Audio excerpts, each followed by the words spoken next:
بسم اللہ الرحمن الرحیم۔ رسول اللہ صلی اللہ علیہ وآلہ وسلم نے ارشاد فرمایا، کبیرہ گناہوں کے بعد اللہ کے ہاں سب سے بڑا گناہ جس سے اللہ نے منع فرمایا ہے وہ یہ ہے کہ بندہ مرنے کے بعد اپنے رب سے اس حال میں ملاقات کرے کہ اس کے ذمہ قرض ہو اور وہ اس کی ادائیگی کے لیے کوئی چیز نہ چھوڑے۔ رسول اللہ صلی اللہ علیہ وآلہ وسلم نے ارشاد فرمایا، جو شخص اللہ اور یوم آخرت پر ایمان رکھتا ہے وہ مسلمانوں کے مال غنیمت کے کسی جانور پر سواری نہ کرے حتیٰ کہ جب اسے لاغر کر دے تو اسے اس میں واپس لوٹا دے،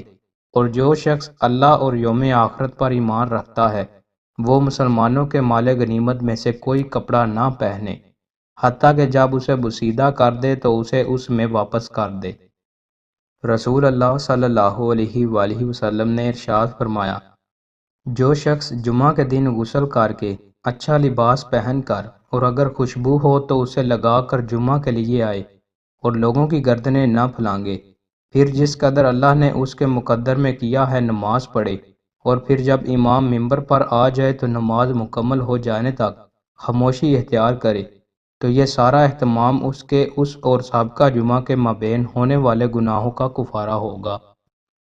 رسول اللہ صلی اللہ علیہ وآلہ وسلم نے ارشاد فرمایا، وقت اور مال صرف کرنے کے لحاظ سے ابو بکر کا مجھ پر سب سے زیادہ احسان ہے، اور اگر میں کسی کو خلیل جگری دوست بناتا تو میں لازماً ابو بکر کو خلیل بناتا۔ رسول اللہ صلی اللہ علیہ وآلہ وسلم نے ارشاد فرمایا،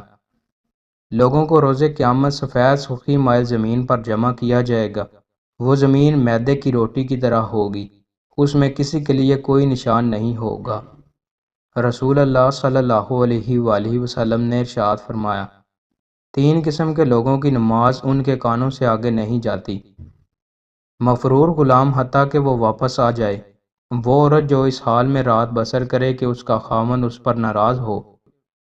اور لوگوں کا امام جب کہ وہ اسے ناپسند کرتے ہوں۔ دوستوں، مزید اچھی ویڈیوز کے لیے ہمارے چینل کو سبسکرائب لازمی کریں۔ بہت شکریہ۔